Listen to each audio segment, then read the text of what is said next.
The Connolly's Red Mill story started over a century ago, and for 5 generations, the Connolly family have blended science, passion, and experience to craft premium horse and animal feeds, elevating equine nutrition all over the world.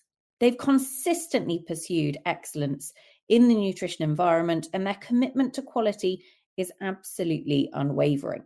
In 2012, the Connolly's Red Mills team joined forces with Foreign Healthcare, broadening their scope to include equine, pet, and agri-supplements, and the collaboration transformed the company into a nutritional powerhouse dedicated to their continued research and development. Then, a few years later, in 2020, the Red Mills family, their commitment to horse and animal well-being expanded even further as they welcomed Cardet and Martin into the fold. A renowned international name in horse care solutions, their products for leather care, hoof care, coat care, and healthcare are unrivaled in the market, boasting a loyal following of lifelong advocates. All of the manufacturing occurs in County Kilkenny, running across 3 sites, including the HQ in Goresbridge, with absolutely nothing outsourced. This means that there is unwavering consistency in both quality and supply, and Connolly's Red Mills, along with Foreign Equine and Cardet and Martin, always place your horse at the centre of everything that they do.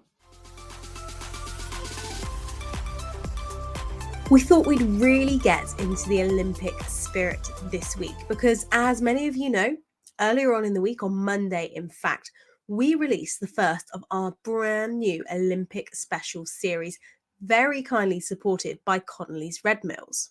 And it was such a big show that got split into part 1 and part 2. So if you haven't already, go back and take a listen to our first episode that was all about Sydney. And in fact, the inspiration for our brand new documentary series comes from the show that we are releasing today as a classics. It is the story of Atlanta 1996. Now, we loved creating the show, and it was the first one that we did in that documentary style. So it seemed only fitting that we go back and revisit it today, as it was the inspiration for our brand new series that dropped earlier in the week. So the story of Atlanta 1996 was first released back in 2021 and features some iconic guests like Hugh Thomas, Dr. David Marlin, Tait Green, who is in fact on our new series, Wendy Schaeffer Macdonald, and Blyth Tait. So, we really hope you enjoy this look back at Atlanta 1996, which was our first of our documentary style shows, which we'll be bringing you throughout the rest of the year. Welcome to the EquiRatings eventing podcast, and something a little bit different for you listeners. So we have got a slightly longer show in store, but it is one that we really hope you'll enjoy. It is the story of Atlanta 1996, 25 years ago, the big Olympics in Atlanta, which we are going to talk about in a lot more detail over the next couple of hours. And I have got 2 excellent co-hosts for the show. Let's start by introducing them.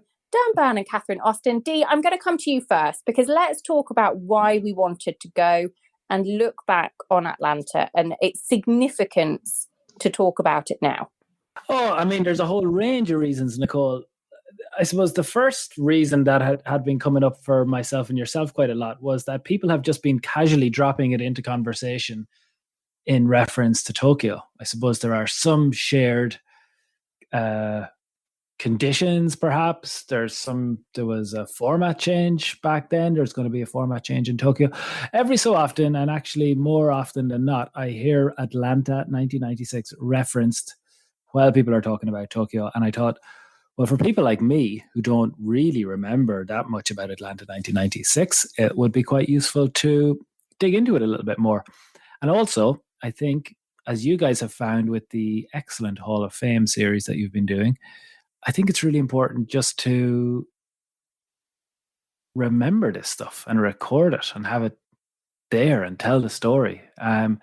Spreading the historical knowledge of the sport. I mean, we have access to such incredible people who all have such great stories to tell. that it almost would just feel remiss of us, Nicole, not to tell the story of Atlanta 96. It is 25 years ago. It is an incredible story, and it's one that is now recorded for the record books. So lots of reasons to do it, and yeah, delighted that it's done. Yeah, it's one I've really enjoyed, actually, because I didn't know anything about Atlanta really coming into it. I'd obviously heard about it and sort of knew the vague details, but didn't really know much more than that. And so it's been fascinating to kind of dig a little bit deeper beneath the surface. Catherine, let's set the scene, because Dee has already alluded to a format change. Just kind of give us an overview as to what was so significant about Atlanta and the build up to it, but also what happened there. Atlanta was the Olympics following the 1992 Barcelona Olympics, which had been conducted in very hot conditions. And a lot of horses had struggled with the heat in Barcelona, and there was a real determination on the part of the FEI and the equestrian community that this shouldn't happen again. And that's one of the main reasons why I think Atlanta is so significant. And therefore, a huge amount of research and thinking went into how things could be done better. And the information that was discovered and learnt and the things that were put into practice have changed the sport and will be very relevant in Tokyo, have been extremely relevant since, have spread far beyond eventing, beyond top class eventing, to how we think and treat horses in all forms of competition and in work. And I think that's really a very significant thing. So there was a lot of build up, a lot of very public build up. It was taking place in America, a very well established eventing nation, high expectations, and it was a very successful Olympics. And the crop of riders who, in some ways, people of our generation idealise, were very involved, which is always A, interesting, and B, means that it has a lot of relevance to us, I think. There were two competitions. There was a team competition and a separate individual competition. The team competition ran first and was won rather marvellously by the Australians again. You know, we will hear from Wendy Schaeffer, who actually, in inverted commas, won the team competition, i.e. she finished first, and yet obviously didn't receive an individual medal because they were separate. The United States finished second on their home turf, and the mighty New Zealanders finished in the bronze medal position. Individually, Blyth Tait won on a horse that we've talked about lots of times, the absolutely incredible Ready Teddy. What a horse to go on and win a world championships as well. Sally Clark from New Zealand took the silver medal, and Kerry Milliken from the USA took the bronze medal. Interestingly, neither the British nor the Irish had a particularly good time, and we'll hear more about that. And I think that I learned so much from listening to our guests today. I knew some things about Atlanta, but particularly from Hugh Thomas, who was the technical delegate out there, and from David Marlin, who was in charge or, well, heavily involved in the veterinary projects. I learned things that I think will actually really stay with me and improve my knowledge of the sport from now on, which is something that's always quite cool. Yeah, I agree completely. And there is so much, as we've said, that I think it has shaped the sport moving forwards, and people will hopefully come away from this show, listeners, having learned something and having enjoyed a trip down memory lane as we talk about and to people that have been in the sport for a very long time. So we're going to get into it. I will introduce you to each of our guests before we get started. Hugh Thomas, who is the technical delegate that Catherine has already mentioned, Dr. David Marlin, who is heavily involved in the research, building up to the games in particular and making sure that everything was as safe as possible and it was a successful games. We have Kate Green, who was a journalist covering those games for Eventing magazine. Wendy Schaeffer Macdonald, who was part of that Australian team who took the team gold. She was only 21 when she went to Atlanta, her first Olympic Games. And finally, the individual gold medalist, the Olympic champion Blyth Tait, will be our last guest on the show. So here it is, the story of Atlanta 1996. We hope you enjoy. So first up on the show, I'm delighted to be joined by Hugh Thomas. Now, Hugh, you have the unenviable role in this case of being first, which requires all of the context setting for Atlanta 1996. Let's go back to the very, very start. So the games were awarded to Atlanta. What are you thinking? Do you know your role yet, or where does the journey begin for you? Well, the games are always awarded, or nearly always awarded, 5 years beforehand. So it must have been, I guess, 1991. And I got a phone call from the FEI saying the games are going to Atlanta. They need somebody to go out and help them choose a site for the equestrian events. Because in those days, there was some site in the bid, but the bids weren't very well scrutinized. And what really happened in those days was when a city got awarded the games, they then ran around saying, oh my God, we've been awarded this, how the hell are we going to run it? And where are we going to run it? And so I was appointed earlier than usual as technical delegate, of course, for the 3-day event, but in practice as the overall technical delegate for the years of preparation. And I went out to Atlanta within a few weeks and met all the organising team and was taken on a helicopter ride around the state of Georgia, visiting different potential sites to say whether any of them were acceptable from the FEI point of view as being suitable for the equestrian events. From memory, I think we came up with 2 that were. None of them had existing equestrian facilities at all.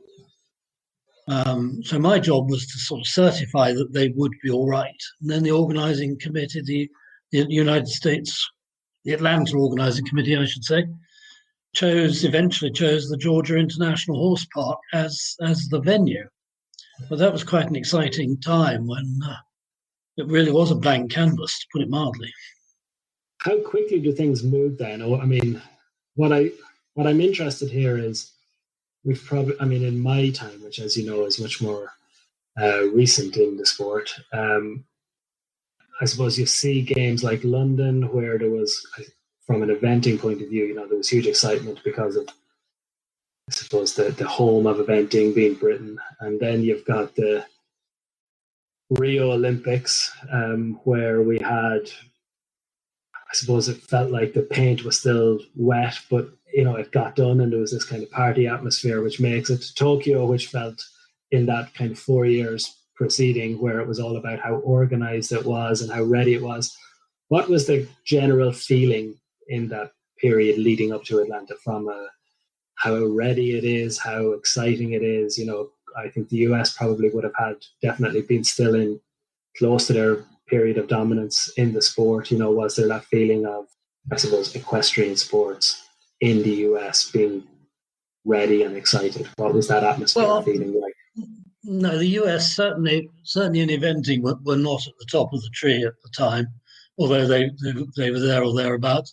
There was definitely an air of excitement in the area. Particularly, I can only really focus on Atlanta and Georgia because that's where all my time was spent. And you really felt it was a Georgia Olympic Games, not an American Olympic Games. There was a great deal of pride in the state, first state in the South, the old South America, to hold an Olympic Games.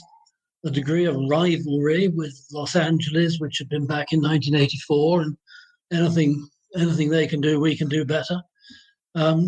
Certainly on the equestrian side of things, there was excitement about the creation of a completely new equestrian facility, the Georgia International Horse Park, which is where the games were eventually held, which was intended to be a facility for all equestrianism, not just for the Olympic disciplines.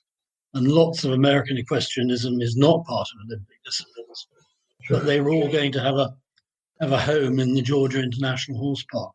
So the creation of that park and the design of it, which started sort of straight away, and all the design work obviously the design of the cross-country course and things like that, but the design of the facilities had to go. The arenas and the barns and the stables and the practice rings and everything. You know, had to start from scratch on a bit of virgin land. And it was great fun to see that take shape. I think there was always great confidence that it would all be ready. There were ups and downs, but they hired good people, sensible people. They hired Roger Haller, who was a great friend of mine, sadly no longer with us, as the cross-country course designer or the eventing course designer. And he was very influential and instrumental in helping with the whole layout of the site and so on. They hired a lady called Tait Jackson, who'd been very involved with the Seoul Olympic Games, to be the main organizer. I can't remember what her title was, but in our terms, she was the organizer, and she and I got on very well, and she was a very efficient person. There was a great focus in those days on getting the footing right, and they hired a guy from Denmark called Herman Dukek, who was the only chap really who knew all about both dressage, footing, and jumping footing, and was respected all around the world. So you know, they got a core of good people who knew what they were doing. And there was a lot of enthusiasm in the build-up. What was it like, Hugh? I mean, you've seen it from badminton right up to, you know, recent years, where I suppose communications have changed and ease of access and everything has changed. I presume you had to go to Atlanta reasonably regularly. I mean, even 95, 96, email was still in its infancy, if, you know, probably not really being taken up fully. Was it all phone calls? Were you able to fly over and back? What was just the admin side of this like? I think I went about 3 times a year. Okay. From the time I was appointed until the games, pretty much 2 or 3 times every year. Yeah, a certain amount was done remotely, but most of it was on site. Most of it was face-to-face meetings. And of course, in that planning stage, the thing that really fixes in my mind is that very early on, we'd all realized that the biggest potential problem of Atlanta was the weather and the heat and humidity in the south of the United States in the middle of summer. And that's when and why the research projects got started, to see what the effects on the horses might be. There were strong memories of the World Championships in Kentucky, where a lot of horses were very, very sick.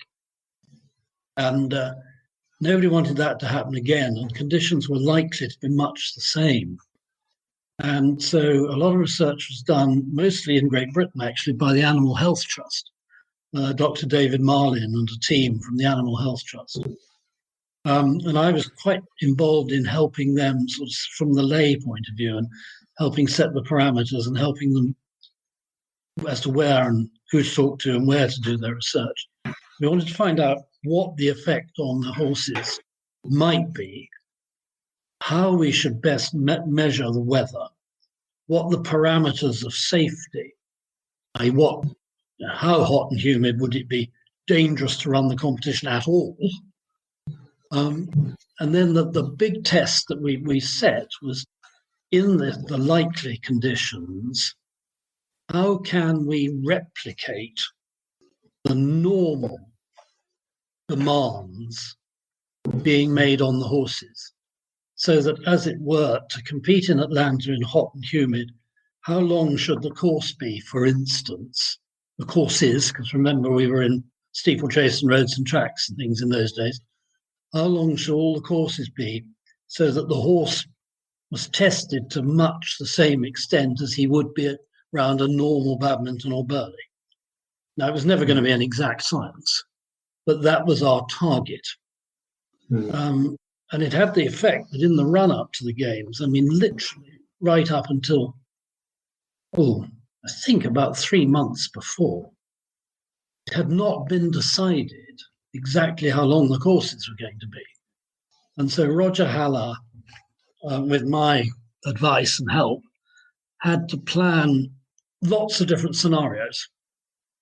And Indeed, when we had a test event out there a year before, we actually had two different competitions over two different parts of the terrain, so that we could be sure we'd used all of the ground we might possibly use when the main thing came along, although in the end we only used about 2/3 of it.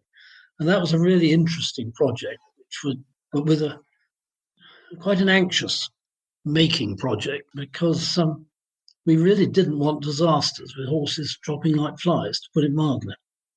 Nor did we want to so emasculate the competition that it was no longer a test worthy of an Olympic Games. It reminds me a little bit of the difficulties which I suppose you face when you are like with all, say, World Equestrian Games or Olympics, where you are always having to take into account the weather. And then, I remember, say, 2014 in France, where probably weren't expecting the rain that we had, and maybe probably weren't set up for that level of rain in Cannes. Then we get to 2018, again, World Equestrian Games, where we had the threat of the hurricanes and just about got to go ahead at Tryon, but there was so much talk in advance, and that balance again having to be made between how we could keep everybody safe, how we could make sure the competition goes ahead, but how we could make sure then that the competition, I suppose, was a worthy test. We got so lucky in Tryon from memory, because I think we came on a day in between two kind of extreme weather conditions.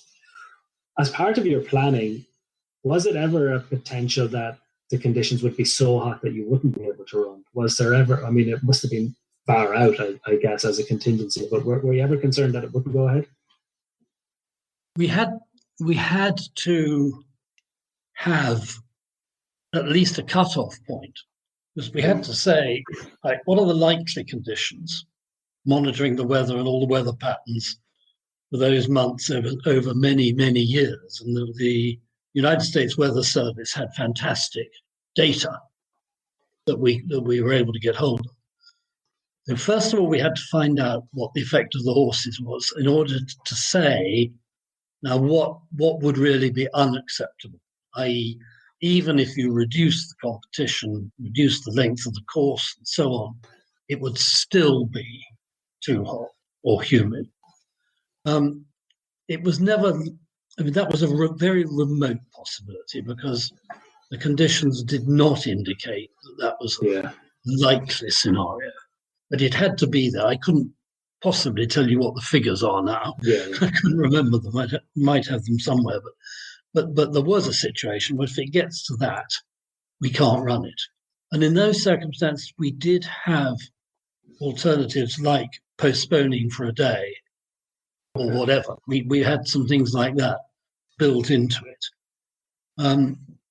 In the end, of course, the weather conditions on the cross-country days were better than the average for the time of year had been for many years. It was much cooler, much easier. And so all of that sort of went out the window. Inevitably, there were some people saying, "Oh, you've shortened it far too much. This is ridiculous." We were always going to be on a loser, whatever the end result was on that. But every contingency, we had to have a plan of some sort for everything. How, as we get closer then to the games, how early did you have to go over? Before the games, what point did you arrive in the US? Oh, well, in terms of the actual games, I probably only arrived a week before, but I'd been there 3 months before, and I'd been there 6 months before, and so on. Okay. So, once the show was on the road, my job became relatively, well, mundane is perhaps the wrong word, but much less exciting and much less nerve-wracking once things started. The other thing I'm just going to mention, of course, that was very different about Atlanta was the first time we had to have two separate competitions, an individual competition and a team competition.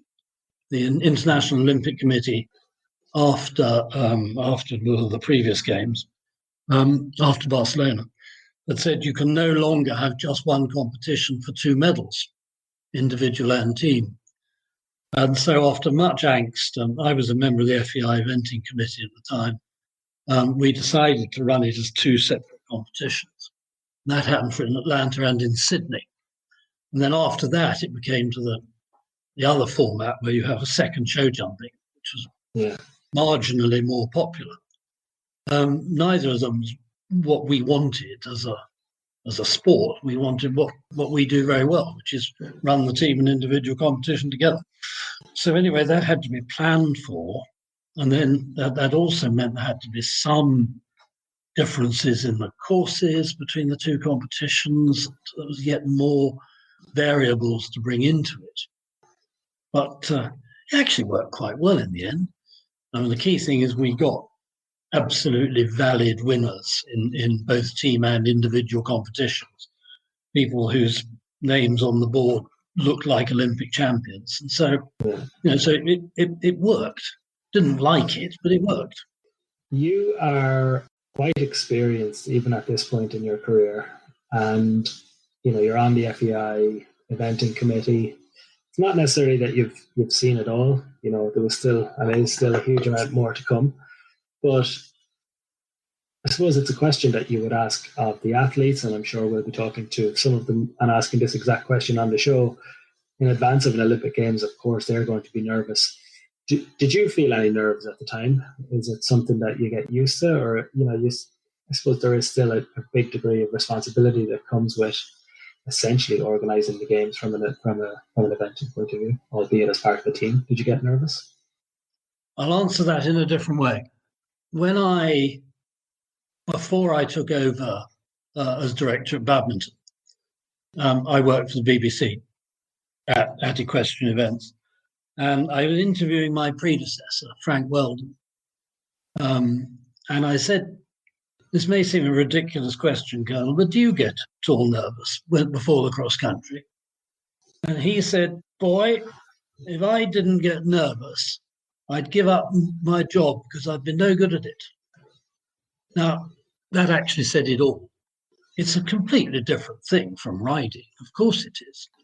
But if you're not keyed up, if the adrenaline isn't going, if you're not a bit nervous, doesn't mean you can't do your job, but you should be apprehensive. You should be a bit on edge, because that means your heart's in it. That means you feel it. So yes, I certainly was. When you see the first horse set off on the cross country, it particularly is, of course, the key moment for all of us involved in our sport. That first horse on the cross country, very apprehensive. And I suppose in line with that answer, that never really goes away, I'm sure, like right up to, the recent badmintons. It is still that first horse, isn't it, when you're looking at how this is all going to play out. There's so much outside of your control up until you see that, and at least you get an idea then. I mean, it's the last horse, I'm sure, when some sense of relief comes, but the first horse is a key one right up. I suppose what I'm trying to say is that never goes away. No, it never goes away. I mean, when you're the event organizer, as opposed to the technical delegate or the course designer, there are a number of other landmarks and so on, which are, of great importance. But the success of the cross-country day, is in the end the thing of most abiding importance about our sport. It is the centerpiece. And so, I used to get at badminton, quite excited about making sure the trade stands are open on time and various other things, but nothing quite compares to the cross-country day. So we arrived then at Atlanta.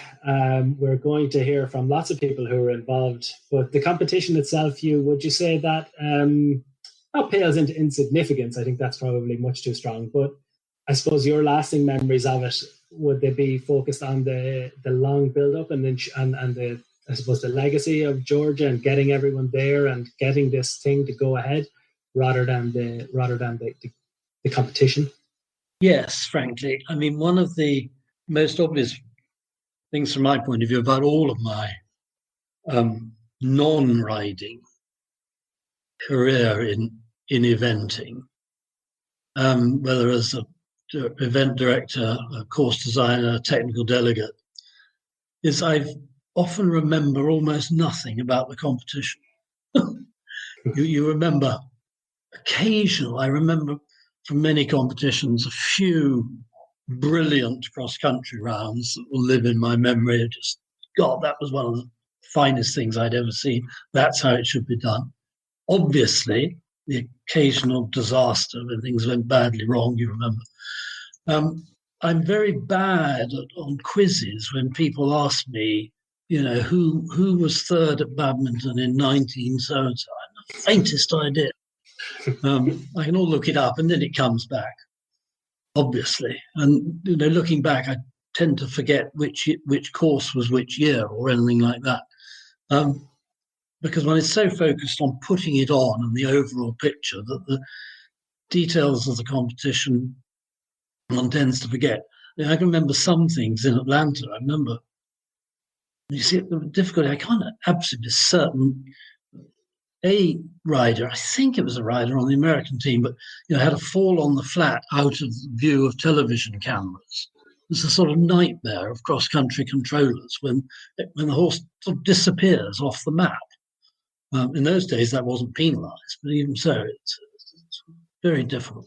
I remember when the first horse went on the cross-country, the cross-country tracking system that they used in cross-country control, because the Americans were absolutely certain that their totally computerized cross-country control system was the only way to function. So it was all set up. And I think from memory, there were about 26, 27 fences on the cross-country course. And when the first horse was coming up to fence 35 on the computer, General Nanny Grignolo, who was present in the grand jury that day, said to Giles Rousel, "Where is your board?" And now Giles went to his car, pulled out the board that he'd bought for exactly this eventuality, and we went back to putting pegs in the board because the computers, of course, weren't properly programmed and didn't work. I remember that very, very well. I remember having my car, my loan car. I'd left the keys in it by the steeplechase, and somebody else took it and drove it away, and I was left stranded. So there are all sorts of funny little incidents like that. I'm going to tell you one more little vignette because it's a very, very unusual one in the build-up. I was out there, and this is just a couple of years before, I think, and we met all the people who were setting up the medical services. And they started talking about having to do all the, what I think generically were always called sex tests to determine whether an athlete was a man or a woman. And I said, why are we doing that in equestrian sport? And they said, we'll do it in every sport, it's the rules. And I said, well, it seems a bit stupid, waste of everybody's time and money, because we don't care what the result is. Unlike women's discus or men's 1500 metre. We don't care what the result is. This is a sport where men and women compete against each other. We're gender neutral, whatever you care to call it. And to my great surprise, I can claim to have abolished sex testing in equestrian sport. Because they went away and said, oh, you're quite right. We don't need that, do we? So there we are. Put that on my record. A legacy. Good man. Good man. Last question, because I'm sure there's going to be lots of questions on the details of the competition itself and on the, as you say, the worthy winners and the legacy and the first time we had a different format or slightly different format, and there was many more format changes to come. And I suppose we're going to see a new format change at Tokyo. We're going to see similar conditions, we think, and there'll be lots of, I suppose, similar planning that you would have gone through then. What I'm always interested in that behind the scenes moment is where were you watching it all? Where, just at a very basic level, where do you stand, and are you moving around, and how's your communication? All those kind of, that little piece of, say, particularly cross country day. Where did you actually watch it, and did you get to move around? Yes, I think I did actually. Generally, when I was a technical delegate at major championships, I generally did. I used to normally start the day in cross-country control, and then go out with, of course, radio communications, so available to go and look into any incidents, but go out and see it actually on the ground. And I certainly did do that in Atlanta.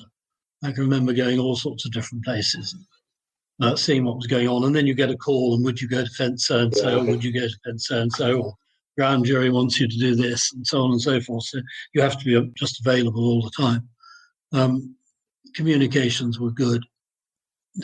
Nowadays, even then we had closed circuit television, but you didn't have it as extensively as you do nowadays. Now, there is a great temptation nowadays to just sit in the TV tent. And of course, you do see a lot more. But as a course designer and technical delegate, there is no substitute for being at a fence when a horse jumps it, to just see and feel. And I think partly because, although it's a long time ago, partly because I was an international rider myself, I still had a sort of feel for how the horses jump it, and could almost sense myself sitting in that saddle. And that if you really want to know how the fences are jumping, how the course is riding, you've got to actually get out in real life. Well, Hugh, thank you so much for your time this morning. We are going to hear lots more about how those fences rode from various competitors who were there at Atlanta. But in terms of setting the context and setting us up for what's going to be an exciting story, thank you again for taking the time. We really appreciate having you on. Our next guest is the scientist Dr. David Marlin, of whom I'm sure many of our listeners will have heard, and will have heard of his involvement with Atlanta. Welcome, David. It's very nice to have you here. Hi, thank you very much. Funny talking about Atlanta. It seems a long time ago now. It does, I agree. But I guess all Olympics probably have a very long-lasting effect in people's memories, but Atlanta, perhaps more than any other, changed a lot of things in terms of how we thought about what horses could do in competition in various, extreme circumstances. Could you explain to us what your involvement with Atlanta was and how you became involved in the first place? Yeah, sure. Well, it was actually, I almost hate to admit this, but it was by accident. I was working at the Animal Health Trust, and I was working mainly on respiratory and cardiovascular function in horses, and a bit on training. And we used to have weekly departmental meetings, and the last sort of thing in this particular day's meeting, I think it must have been late 1992, was a memo that was put on the table, said this is from the FBI, something to do with the Olympics, somebody needs to look into this. And it just sat on the table, and I was actually the most hungry, and I said, oh, I'll take it. And actually I didn't even look at it for about a week or two, and then when I did, I realized what an opportunity this was. And how important it was, especially with the problems that had just happened in Barcelona. So, how I got involved was really just because I was hungry. And what happened then? Well, I had to come up to speed pretty quick. We didn't really know much about how horses coped with heat or heat and humidity at all back at that time, and so it was a lot of phoning people in different parts of the world, talking to different people, looking at what the FBI was asking, trying to follow up on what had happened in Barcelona. And in Barcelona it quickly became clear that the perceived wisdom was that if you were going to a hot country, you trained in the morning or in the evening, and you avoided the heat. So the horses weren't being acclimatized. The second thing was that there was no aggressive cooling. So, and many horses at the end of the cross country in Barcelona got incredibly hot, and it was a really, I would say it was a narrow escape. And although some of the riders did say, you know, after Barcelona that their horses weren't quite the same again. So, you know, it was clear that Barcelona was a real near miss. You know, we were very lucky. And of course, Barcelona, hot and dry, that means horses, when they sweat, which is their primary means of keeping themselves cool, they were able to control their temperatures to some extent. But with Atlanta, with the combination of heat and humidity, which limits evaporation of sweat, then you're faced with a much more serious challenge from the climate. And you essentially headed up what we've now called the Atlanta Project. What were the main findings of that? Well, yeah, and that was a major sort of collaborative project with, and I always feel a little bit guilty that I get the credit, and everyone sort of remembers me, but there were a lot of different people involved. David Snow, Roger Harris, Paul Mills, and in the States we had Susie White at Georgia, Pat Maycooth in Georgia. There were lots of other people who, Pat Harris. There were so many people were involved in this because it was a major undertaking.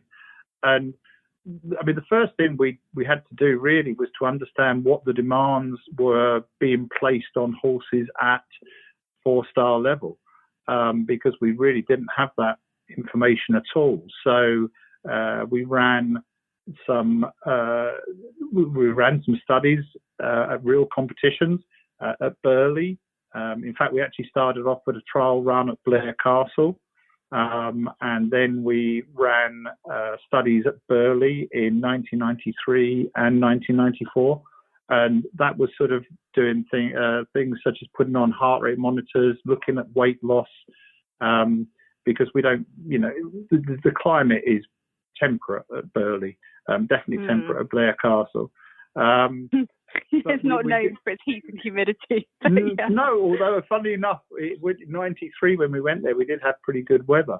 But the organisers were incredibly supportive. And, you know, there's so many people we kind of have to say made a huge contribution to horse welfare, because it wasn't only, you know, it was the organisers, it was companies that loaned us equipment, and the riders themselves. You know, we had sort of, you know, Mark Todd, we had Blyth Tait, we had a lot of the British riders, Matt Ryan, who was the world champion at the time, was the Olympic champion. And, you know, they were, in a way, I'm still amazed that they would, you know, take a chance and say, yeah, okay, we trust you. We'll let you put these things on our horses. We'll let you interfere with what is for us one of our biggest competitions in the calendar. And the important thing that I learned very early on is that you have to make sure what you collect is confidential and is treated confidentially, and also that you feed that back to the riders as well. So we were very lucky. We had lots of students. We had vet students. We had all sorts of different people helping out. Some people just making lunches. But it was, you know, phenomenal, and that gave us a great start. And on the back of that, we then started running horses on the treadmill in controlled environmental conditions. We had to change our air conditioning system at Ballerton Lodge to be able to heat it up and make it hot and dry or hot and humid. That was no mean undertaking.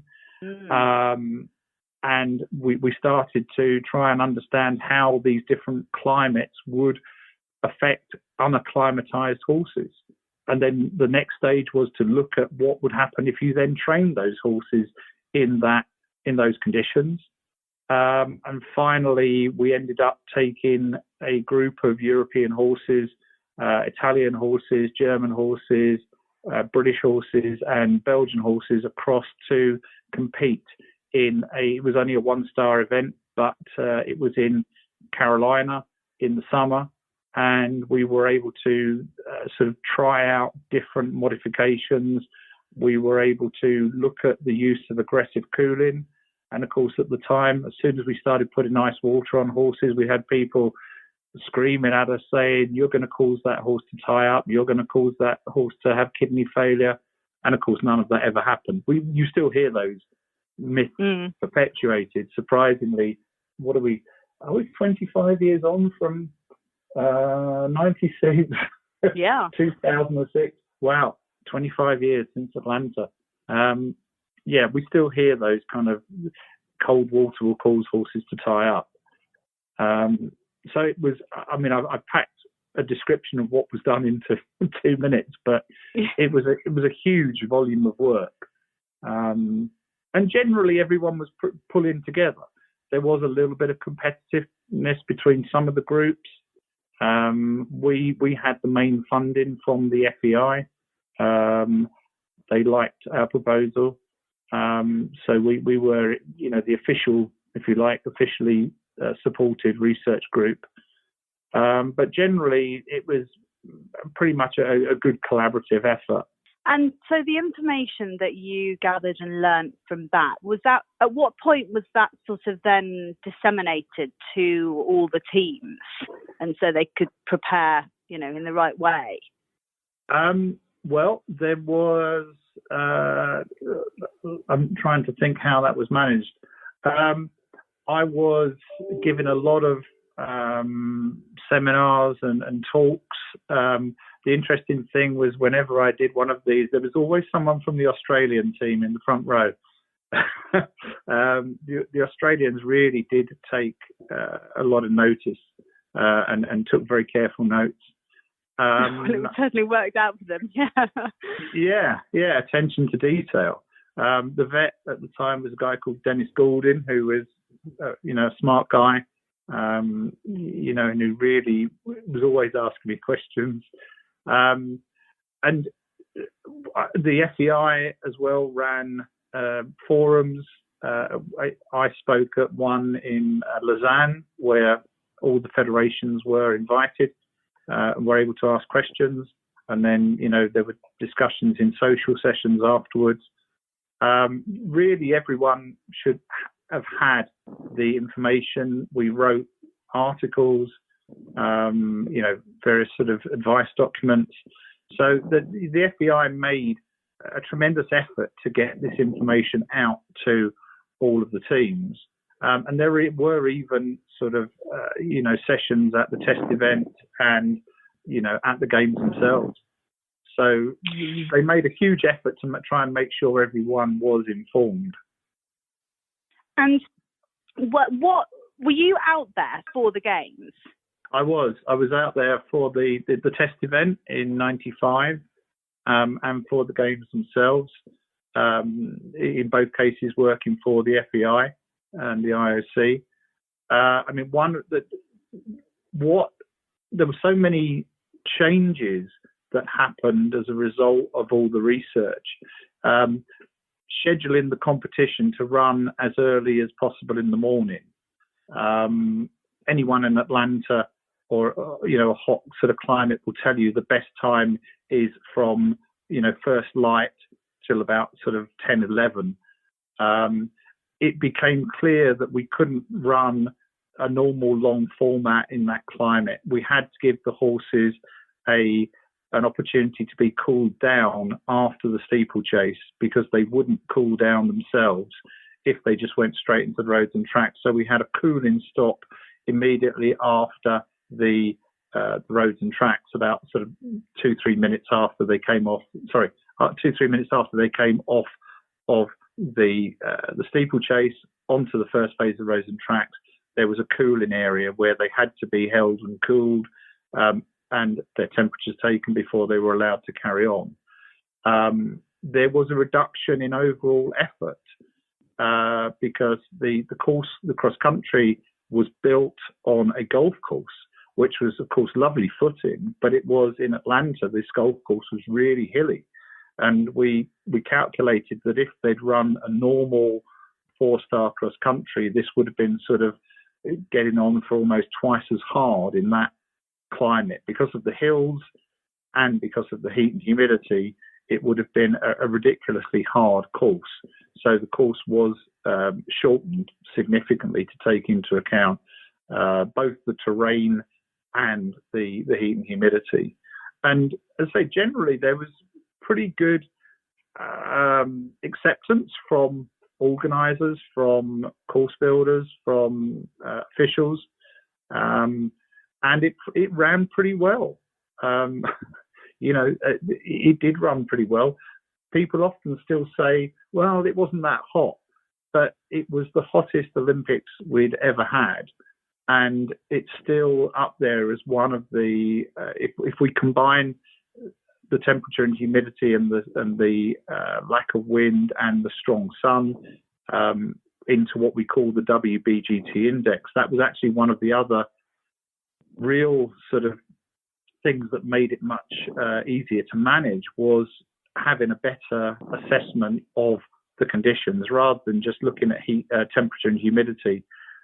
We applied this index called the WBGT index, and that's what's been used by the FEI to manage equestrian competitions ever since Atlanta. And in fact, we've also helped Polo to introduce it. We've also. And what is that index? Well, it's called the Wet Bulb Globe Temperature Index. And what it does is you have a sensor inside a black globe. It's a copper globe, a bit like an old ball cock. And that is sat about 1.5 meters off the ground. So it's measuring the conditions at the sort of level of the horse's body. And then we also have a probe that sits inside one of these white screens, Stevenson screen, which measures the temperature and humidity. So the black globe is the globe temperature, and that globe gets heated up by the sun, whether it's directly onto the globe or reflected off the ground, and it gets cooled down by any breeze. And then the wet bulb is a combination of both air temperature and air humidity. And as I say, there's a formula that we use to calculate this WBGT. So I can tell you that in our summers, when we're feeling really hot, the thermal load measured by WBGT would be around somewhere like 24, 25 maximum. And most of the time in this country, it's 20, 21, even on a nice summer day. In Atlanta, we had sort of up around, 29, 30. In the Young Riders Championships in Chicago in 95, where we actually went and monitored the competition, we recorded WBGT values of 35. Now, the horses were okay, but we had about 4 or 5 riders taken to hospital with heat stroke. So, yeah. And, Barcelona would have been 30. Atlanta could have been 33. What we've learned is that 28 is pretty much the threshold we have to make changes to competitions at. 33 is not really compatible with safe competition. And that is what the FEI has as their guidelines. In fact, if you look at what Tokyo is proposing for it's funny, the IOC has been quite slow to apply WBGT into other disciplines, but now it's pretty much used to run the games. So TOCOG will be saying, or have said, 33 is the point at which you stop competition. It's too much. And what do they anticipate it will be in Tokyo? Well, it could be. Tokyo, being by the sea, has a bit like us, can have quite a variable climate. One day it can be sort of 26, the next day it can be up at 32. And we are in that range pretty much most of the time where the competition needs to be modified. So, the FEI has had now a lot of experience of doing this with obviously Beijing in Hong Kong, Beijing Olympics in Hong Kong, Athens, Rio was sort of borderline, Tryon, World Equestrian Games. So there's been a lot of experience in how to apply the guidelines, and Tim Hadaway, who is of course now within the FEI and is effectively running the equestrian liaison with the local organising committee. Tim is extremely familiar with WBGT and how it can be used. And so my role, I was there obviously at the test event and working for the FEI in terms of monitoring the conditions, but also looking at how the horses were coping and talking to a lot of the officials who will be working there. And I will be there at the Games this summer in a support capacity for the FEI in terms of being able to help discuss what the expected weather conditions are and discussing the appropriate modifications. These are all written down on these are now all documented, what will happen in what discipline, what the contingencies are. There's an incredibly high level of planning that's gone on. But I'm there as just to give that final yes. I agree. Yeah. You've got it right. One of the other really interesting innovations that the FEI is introducing for Tokyo is the non-invasive monitoring of horses in training, warm-up and competition using thermal imaging, which was something that a UK-based thermographer called Helen Reynolds and myself, we trialled it at the test event, and it worked much, much better than we expected it to. It was really a long shot, because anyone who knows about thermal imaging would say the first thing is you can't use it outside on moving horses in full sunlight. And in theory, you shouldn't be able to. In practice, you can. And we were able to relate the horses' body temperatures to their skin temperatures from sort of 10 meters away without having to interfere with the riders at all. And so that will be used. Yeah, it's incredibly exciting, because it gives the opportunity for stewards and the veterinary commission to be able to keep an eye on horses, and if they do have a concern, talk to the chef de keep or the coach or the team vet, and allow them to make an intervention without having to interfere with riders. Because the whole ethos that the FEI bases running these competitions on is that it should be a fair competition with as little interference with the athletes and teams as possible. It must have been incredibly satisfying to get to the end of Atlanta with what I, from my knowledge, was a lot of, healthy, safe horses returned at the end of the day. That must have been the sort of, the point of it all, really, I guess. Yeah, absolutely. I mean, I have to say, I probably, I don't have much hair now, and I probably lost most of it in the lead into Atlanta. it was, as you say, or as I think you're alluding to, it's a massive responsibility to have advised, what is possible, how things should happen, and to, it was an incredible relief when it all went so well. But the danger we have now, which we saw in Tryon at the World Equestrian Games, unfortunately there were so many problems in Tryon, as we know, but there was a little bit of complacency.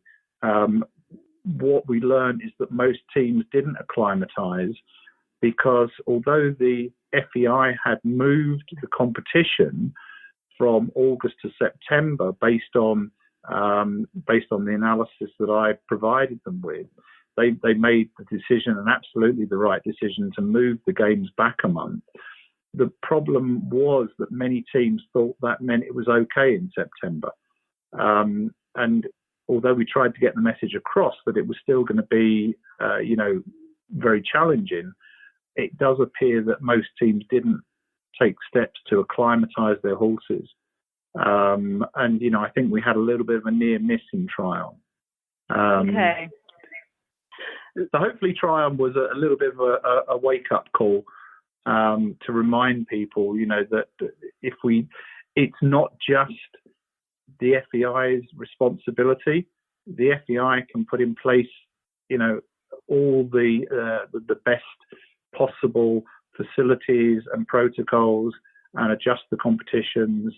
The FEI can do as much as it can, but there still needs to be that responsibility on the part of the teams to prepare their horses and to come prepared for the climate, to understand what the implications are of competing in such a climate. Yes, and as a result of your and other people's research, there's no excuse for not doing that. David, thank you so much. Thank you very much. Our next guest is journalist Tait Green. She is currently the deputy editor of Country Life magazine, but in the Atlanta days, she was editor of the much missed Eventing magazine, and she reported the eventing competition at Atlanta for Eventing. Hi, Tait. Hello, Catherine. Morning. It's so nice to hear you. Tell us about Atlanta. You were there reporting. What were the working conditions like for you? Well, this was the first of 4 Olympics that I was lucky enough to go to, and I was incredibly excited. It was also my first. I think it was my first trip out of Europe. I don't think I'd ever been to America before, and I was completely unprepared for the sort of, it was like being met by a wet hairdryer at the airport. You stepped out of blasting, freezing airport and absolutely out into this extraordinarily wet heat. And that took some getting used to. Our working conditions were, they were fantastic. We had a lovely freezing cold media tent, but we did all get coughs and colds because you were going, you'd been outside in your damp clothes and then you'd go into this sort of Arctic atmosphere. So an awful lot of people, riders as well, I think, were sort of coughing and spluttering. But it was great. There was no grub. Always journalists always like their grub, and there was one coffee stand which served the entire population. So that served the spectators as well as us and as well as officials. And we sneaked into Rosemary Barlow in those days. She had her wonderful tent that spectators paid to go into, and she was very kind to us journalists and would let us in. And we used to do, it was terribly expensive, so we used to send one person backwards and forwards to the buffet tent. And I still have a photograph of Sue Benson throwing grapes into Alan Smith's mouth. He was the very distinguished Daily Telegraph correspondent at the time. But as far as working was fine. Conditions, it was absolutely fine. The transport was a complete disaster, so that was quite stressful because Atlanta, instead of using local volunteers, which anyone with any sense would have done, they used people from all over the states, and so buses were continually getting lost. And there's an apocryphal story of one poor, I think he might have been a judo athlete, and he actually missed his heat. So there were all kinds of dramas like that, and they were pretty aggressive as well. They didn't mind sort of waving guns at you. So that side of it had its excitements. And what those days, there was a much wider range of media attending major championships, weren't there? All the papers sent journalists, which sadly doesn't happen anymore. Yes, they did. The Cross Country Day always, proper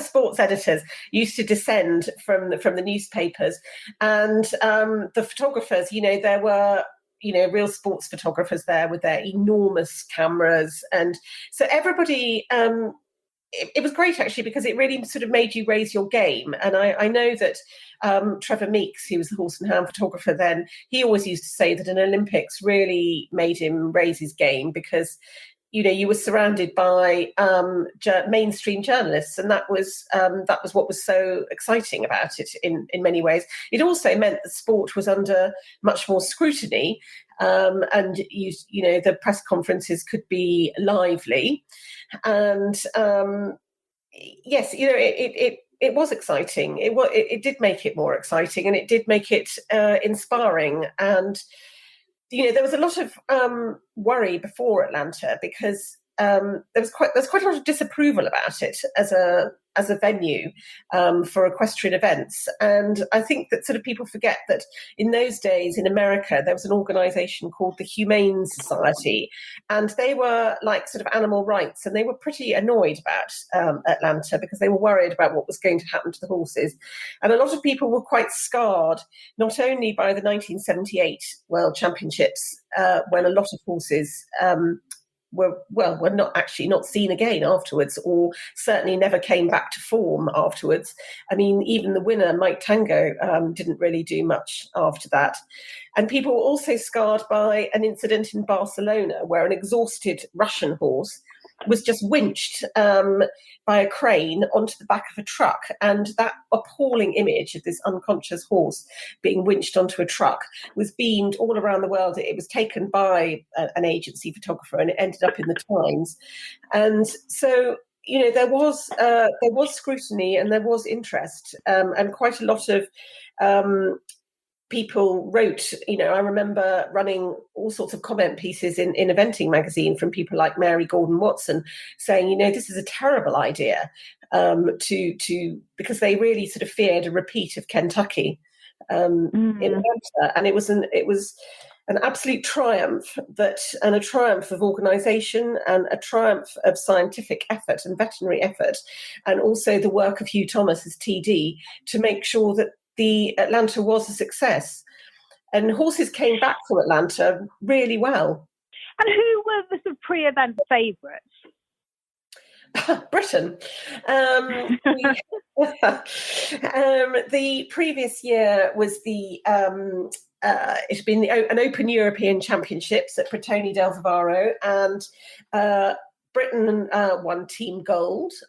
Mary King, I think she won the individual bronze medal on King William when she was pregnant. And Britain was definitely favourite. And William Fox Pitt was on a good horse called Cosmopolitan. And the New Zealanders had finished second in Bretoni, despite not being Europeans, because it was an Open European Championship. And they had finished second despite being mounted on their second strings and young horses. So those two teams, I would have said, were definitely the favourites. And there was enormous disappointment and disbelief that the British effort ended so dismally. Not particularly since we'd also had the disaster in Barcelona, which people aren't really used to British teams. In those days they weren't used to British teams coming adrift, and so there was massive criticism afterwards. And what happened? Remind me. I mean, did they do reasonably well in the dressage, the Brits? I think yes, they did. They did. Ian Stark did a really lovely test on Stanek. He was the pathfinder, and he did a beautiful test on Stanek Ghost. And I can't remember whether we were in the lead or not, but we would have been high up. I mean, the Australians were only sixth after dressage. So that just shows how they managed to turn the competition around with their fantastic cross-country rounds. And, and what was the cross-country course like? I can't really remember it, but it wasn't a walk in the park. It was very green and very lush because, it was so wet and so humid, and it was a bit slippy. And the image that does stick in my mind is of Blyth Tait. He was the very first person to go across country, and he set out at about 7:00 in the morning. And it was virtually dark, and it was dewy, and it wasn't particularly cool even then, but it was cool enough. And Yes, it was. It was. I really remember the kind of damp feeling in the air. It was big. The water, I seem to remember, caused quite a bit of difficulty. There was also a water complex with a kind of Normandy bank, I think, into it. And various people came unstuck there. Andrew Nicholson came unstuck with Jägermeister, who was pulling hard. Ian fell coming out of a water complex, and that really set the seal on the British team's day. William's horse, Cosmopolitan, slipped, and I can't remember if William was unseated or not, but certainly, they slipped and they stopped. And then Gary Parsonage went out. He had a fantastic round. His was the best cross-country score of the lot. But because there was a tremendous sort of psychological impact on cross-country day for the teams, because none of them were going to get an individual medal, because there were two competitions. So the individual competition was coming separately, with separate horses, separate everything. And so if you were forced to go for your team, and you knew you'd got to go out and you'd got to try and get a team completion, and that anything could happen on the last day, and of course you've got to keep going, but incredibly demotivating when you knew that really you'd fallen out of the medals. And that was the situation for Karen Dixon when she went out forced to go. And I think probably it was a dreadful experience that I think probably stayed with her for quite a long time afterwards, and she went clear. But I think trying to motivate herself in the hottest part of the day was must have been very hard going. And the mood in Team GBR camp must have been pretty dismal that night. It was pretty dismal. And the next day, poor Ian Stark had a terrible show jumping round on Stannick Ghost, and that really sort of set the seal on it. It was sort of echoes of Andrew Nicholson's round in Barcelona on Spinning Rhombus. It was just a horse that didn't want to pick up its feet on the last day, and so that was deeply, deeply depressing. And there was an awful lot of criticism of the British team afterwards, because King William then went and did exactly the same thing in the individual competition. And there was much criticism of the selectors and of the riders themselves. And why on earth have we sent, these horses that can't show jump? And there was a lot of introspection and afterwards, and much criticism actually. And the Aussies won team gold. Yes, they were spectacular across country. And after Barcelona, there was a lot of sort of commentary about how Britain had been thought itself, British teams felt were too clever after the dressage, and then hadn't sort of really gone for it across country. And whereas the Australians and New Zealanders had just sort of bombed round. And so there was much unfair criticism of British team tactics as well. And the Australians, they were just going to do it. They were just out for it. I think that I remember Wendy Schaeffer, and she had a little bay Australian thoroughbred. I think he was an ex-racehorse. I think he'd come off the racehorse track. And she just flew around and was massively confident, massively positive, and, said afterwards in the press conference, we were just on it. We went for it. We knew we could catch up. And Andrew Hoy, it was his second Olympic gold medal, and he was riding Darien Powers, a horse that, that's an example of a horse coming out of the competition really well, because he then rode that horse in Sydney, and did many more 4 stars on that horse. And they were just incredibly positive and brave. And of course there was much attention surrounding the late and much lamented Jill Rolton, who was riding a grey horse called Peppermint Grove, and Peppermint Grove had been her Barcelona horse, and she slipped on the flat and broke her collarbone, and so ended up getting her medal on the last day with her arm in a sling. And so, the whole image was of a really feisty, brave team that didn't sort of hang about moaning because they were sixth after dressage, but had just really gone for it. And I get a home Olympics is always a really big deal. What the Americans, that Kerry Milliken won a medal. What was the sort of feeling about, the American team? The American team won silver, and David and Karen O'Connor were on the team together with Bruce Davidson, and the fourth rider was called a Jill somebody or other, and she did have a stop, but the other three went clear. And so for Bruce, it was a huge thing for him to win an Olympic medal on home ground, and he was a brilliant team member. And the O'Connors, it was wonderful for them because it's so often a married couple, they don't both do well.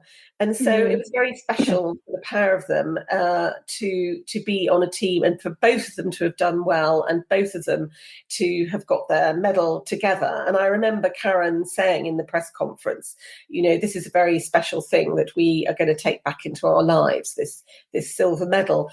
So there was much jubilation. And it was actually very fascinating because, of course, we watched television, we watched all the sports on telly, and unlike many other countries' coverage, it was all about the Americans. And so even if an American finished eighth in a heat, the cameras would focus on the American, and quite often we had absolutely no idea who'd won the medals. It literally was all about the American performance. So for the eventers, it was a really, really big thing. And I always think the fascinating thing about going to a championship is that you see brilliant performances from people you've barely heard of. That people rise to the occasion on this one special day on a horse. And do you remember any of those? Do you remember anyone catching your eye from, a less successful eventing nation? I remember, it's hard to believe, but of course at the time, the Germans were not a successful eventing nation. And I believe that, I seem to remember that both Bettina Hoy, she was Bettina Overesch then, I seem to remember that she was a team member, I think, and I seem to remember that she went very well. I mean, we didn't know much about Wendy Schaeffer, because she hadn't really been over to Europe very much. The Australians were very big on trying to use, they always have been, but they were very big then on using homegrown riders and not necessarily ones that had travelled. And poor Matt Ryan, who was the reigning champion, his horse was lame on arrival in Atlanta, so he didn't run. So I think she was quite a revelation, really, Wendy Schaeffer. I don't think anybody particularly unexpected did do anything startling, in all truth. I think it was, because the Kiwis won the bronze medal, and they possibly were expected to have won the gold as well. They were very strongly tipped. So I don't really recall anybody from the team competition doing sort of particularly unexpectedly well. But of course, Sally Clark, who won the silver medal in the individual competition behind Blyth and ahead of Kerry Milliken, she, I suppose, was quite unexpected. I think she was a PE teacher, and she had the one good horse, Squirrel Hill. And so, it was a fairy tale result for her, and that was a good story at the time. That was somebody different. America, often Olympics are in countries that don't have a big equestrian following, but America obviously does. Were there loads of spectators? Were the stadiums really full? Yes, there were plenty of spectators. I mean, they suffered quite a bit because, there was no shade around the arena. And what I do remember is these poor people sort of crouching underneath the stands in the intervals. They just, I can remember now to this day, a mother with her small child crawling in underneath the stands in order to get some shade. It was absolutely relentless. And of course, it was pretty relentless on cross country day. I mean, there were lots and lots of trucks with these energy drinks. They were all the most revolting colour, and you slugged those down, and so there was plenty of that around. But I mean, there were quite a lot of people, I think, who were treated for sort of sunstroke and just general overheating. We walked the day we walked the cross-country course, the day the press were allowed to walk the cross-country course, and I'm sure there was a bit of an irony here, but we were sent out in the hottest part of the day. It was on Trot Up Day, and it was a course walk with the course designer Roger Haller. And we weren't supposed to stray and walk the course on our own. We had to stick with him in this group. And of course, British journalists weren't really sort of used to these kind of strictures. Anyway, we got to about fence 2, and we'd been standing around in this baking heat while the sort of American journalists were asking questions about literally the first fence. And it was just unbearable. And so myself and Jenny MacArthur, who's the Times reporter, and Gillian Newsom, who wrote for The Guardian and actually for Country Life in those days, and she and I, the three of us, we set off. And they weren't terribly pleased with us, but we did make it to the end of the course. Felt very, very feeble at the end of the course. We were taken back to the press tent in a kind of golf cart. And meanwhile, everybody else by fence 6 had literally fallen apart. My boss, Michael Clayton, had to be taken off in a golf cart, much too hot by fence 6. So we did feel sort of slightly smug. But I have to say that I felt incredibly faint during the trot up. And had to go and sort of sit under a tree somewhere, feeling really very sort of sick and faint and dehydrated. It really taught me a lesson about how you had to keep rehydrating the entire time. So the horses came out a bit better than the journalists, really. The horses came out of it way better than the journalists. Some journalists also managed to walk through some long grass when they were walking the course, and they got bitten by insects. So there was quite a bit of that going on as well. There were a few hazards. And there were bombings in Atlanta, weren't they? How did that impact on any of the equestrian events, or it made you feel a bit uneasy. We all went into. I mean, the sort of sad thing about Atlanta, aside from the fact that it was a very successful competition, the sad thing was that we did feel quite divorced from the games. It was way out, but we all went in by train because the big thing in those days was to get your media pack, which was full of kind of loads of freebies and souvenirs. And I never got mine in London. I'm still upset about it. Yeah. Well, I feel for you, because that was the absolute big thing. And, I've still got my fake discus from Athens. And I can't remember what we got in Atlanta, but anyway, it was a big deal. And we all piled in and went in.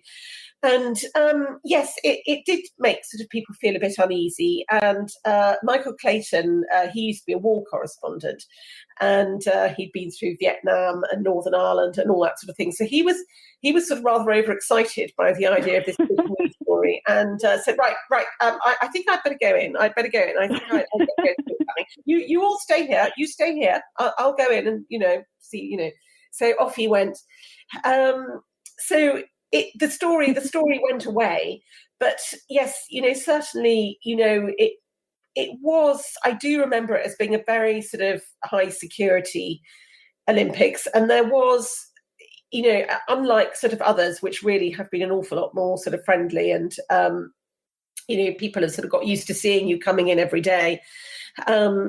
there were sort of far more strictures, and there was quite a bit of sort of falling out between sort of testy photographers and car parking attendants. And there was a memorable morning. It was a cross-country morning, and we were up in the dark catching a bus, and there were only sort of X number of seats left on this bus. So some photographers who are well known to all of us barged past Grania Willis and I to get on the bus and said, we're photographers, we're way more important, you can just catch up, but we've got to get there and take the photographs. And so they got on the bus. Grania and I got another bus, and we got to the press office, and then there was this frantic call from out on the cross-country course, please bring boiled eggs.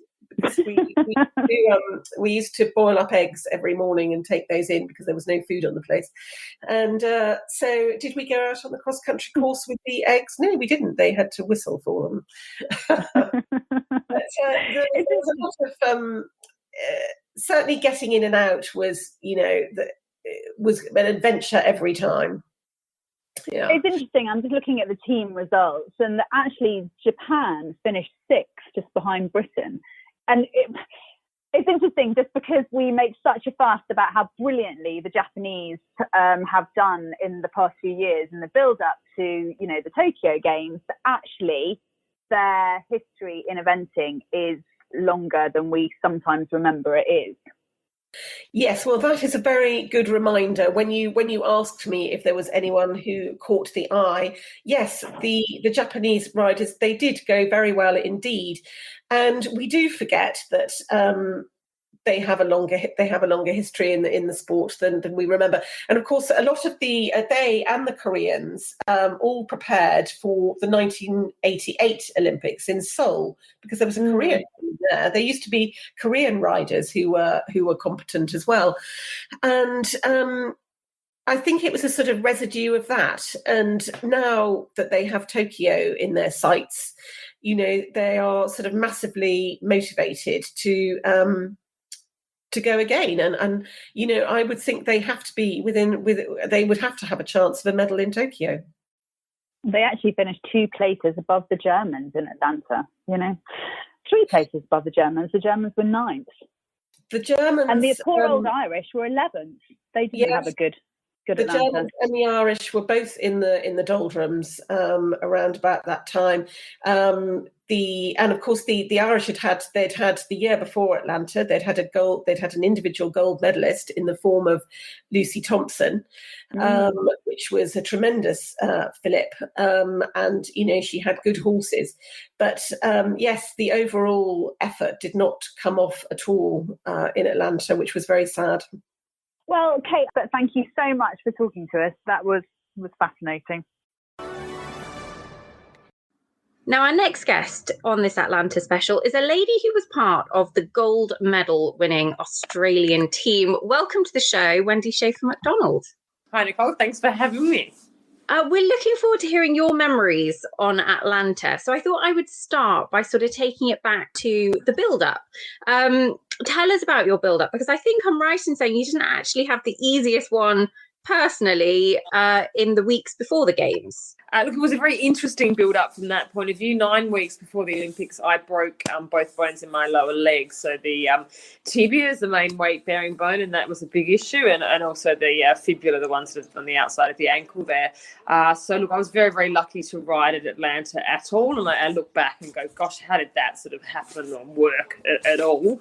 But I was, fortunate to be back in Australia and had a fall at a horse trials, just kind of trying to keep myself fit, I suppose, between having completed badminton back in May and then coming back to Atlanta, preparing from England for Atlanta while my horse was spelling after badminton. I fractured my leg there and had that pinned and plated in Adelaide at the Royal Adelaide Hospital, and was very lucky to have great treatment and support there, and had braces and other bits, I suppose, to make it happen, including, I think it was an electromagnetic coil that was sort of on my leg 24/7. It was an interesting time, and I was very, very fortunate that my horse Sunburst was back in England, and my sort of trainer there, Maggie Dole, and her staff, and so we were able to keep him fit while I was rehabilitating. And I think I got back on him in about 4 weeks post-op after having the surgery on my leg. And Atlanta was exactly 9 weeks post-op. 9 weeks from the time it was broken. So it's sort of 8.5 weeks, I suppose, after the surgery and the implantation of the metal and so forth. So an interesting time. But I suppose prior to that, we'd had the badminton run and had a really super run there. So as far as preparation, as a combination for what was a very difficult cross-country course at Atlanta, we were well prepared on that front, and a really good team. Sunburst and I, we'd grown up together. I was 12 years old. I was 11 and he was 6, I think, when we first got together. So literally 10 years later in Atlanta, we knew each other pretty well. That's amazing. So you're only 21 going to your first Olympics? Yes, unfortunately, it's been the only, but yes, 21 going to Atlanta. So I, had that magical sort of partnership very early on in my career. We'd been to the World Games 2 years prior to that, and had a pretty good result. I'd had a bit of a technical glitch, shall we say, at the water jump, and landed sort of up his neck. Unfortunately, he did sort of peter to a stop in a big stone wall in the middle of the water jump. But I, was able to swing back on, get going, and still finished inside the time. I think one of 3 horses to do that at the World Games. So look, he was awesome little horse, and we were very experienced together by the time we got to Atlanta. And what was the feeling like in sort of the Team Australia camp, because obviously going in as defending champions? Yeah, I mean, obviously pretty serious about it. We went and stayed in a place called Conyers for, I think, almost about 2 weeks prior to Atlanta. So that was the acclimatization sort of period. We didn't want to go straight into the heat and humidity, but give the horses a bit of chance to prepare. And look, I suppose in a training camp with people, obviously, they're competing for positions on the team with.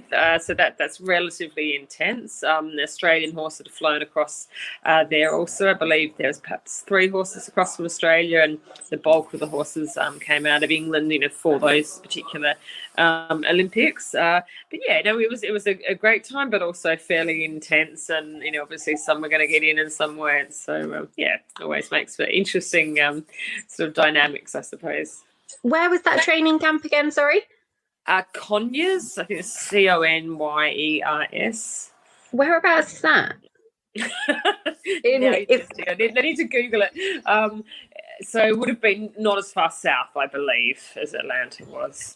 Okay, but over in the US, because that leads me on to my That leads me on to my next question, because obviously one of the things that we're talking about on this show and was a real concern going into the games was the acclimatization to the heat and humidity. I guess coming from Australia to a degree, you were used to dealing with that to an extent.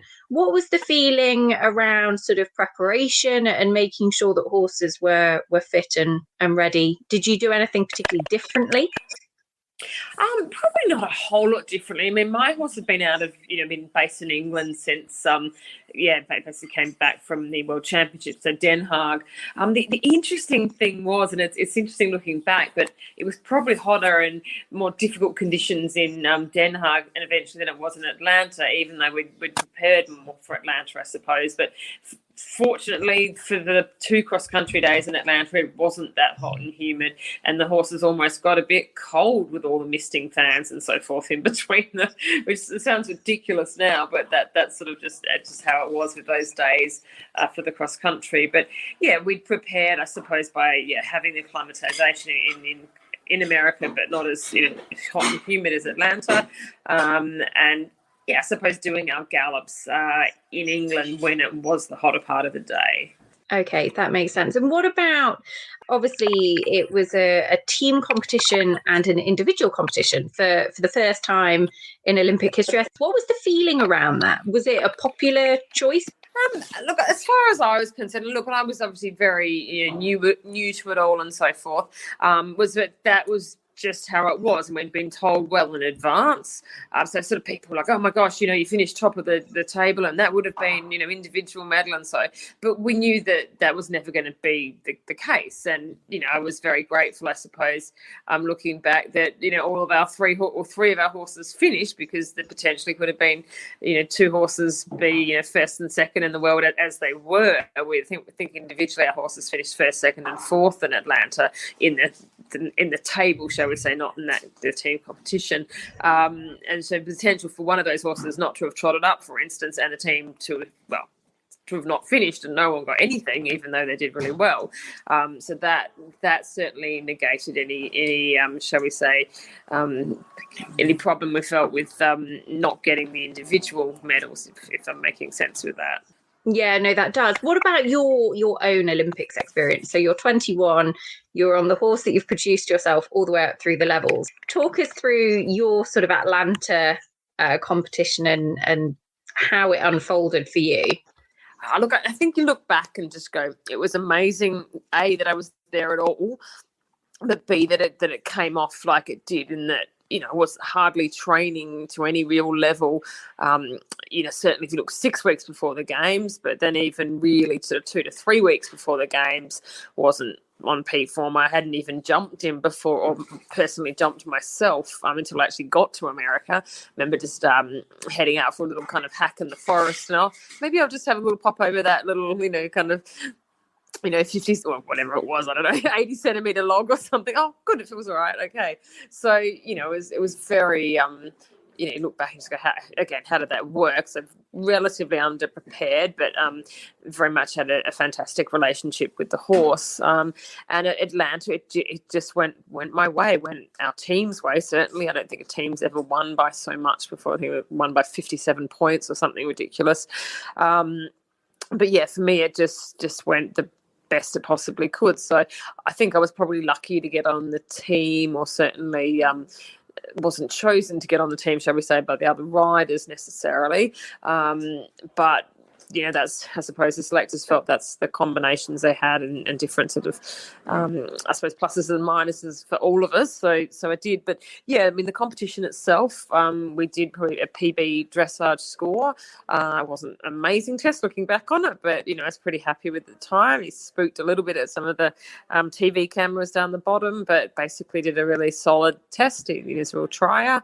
And then cross country, we again had a really good run. It was a little bit slippery, actually. I think the course was fairly new grass, and obviously later in the day, I think Julian Walton was our third team member, I think. So she had the sort of misfortune to sort of really struggle with that slippery grass and turn up, and the horse fell over on his side and so forth. So yeah, that was interesting, but it was a pretty tough course. The water jump was very similar to badminton's, so that rode pretty big. I think that in general the course was bigger than they thought it was going to be, or the riders perhaps thought it was going to be, but that really sort of suited us, I suppose. Our strength had been our cross country, and I suppose that the 11.6 time pulse doesn't sound fast, but I think it was 4th fastest. So basically pretty happy. I was, wouldn't probably have changed too much on the cross country ride itself. Did you feel going into the show jumping any additional pressure? The Australian team were reasonably comfortable at this point. Did you feel the pressure? I think you jumped a clear round on the final day as well. Yeah, he's a great little jumper. And so I think the biggest pressure was not to screw it up. Obviously, you've just got to finish. So it's not, you've got to not only have one rail down, it's just, but you need to jump all 12 fences and go through the start and finish legs. Yes. Aside from that, I mean, look, obviously you put pressure on yourself to perform well. You want to do justice to your horse, etc. And we'd done a lot of show jumping. He's a very accomplished show jumper.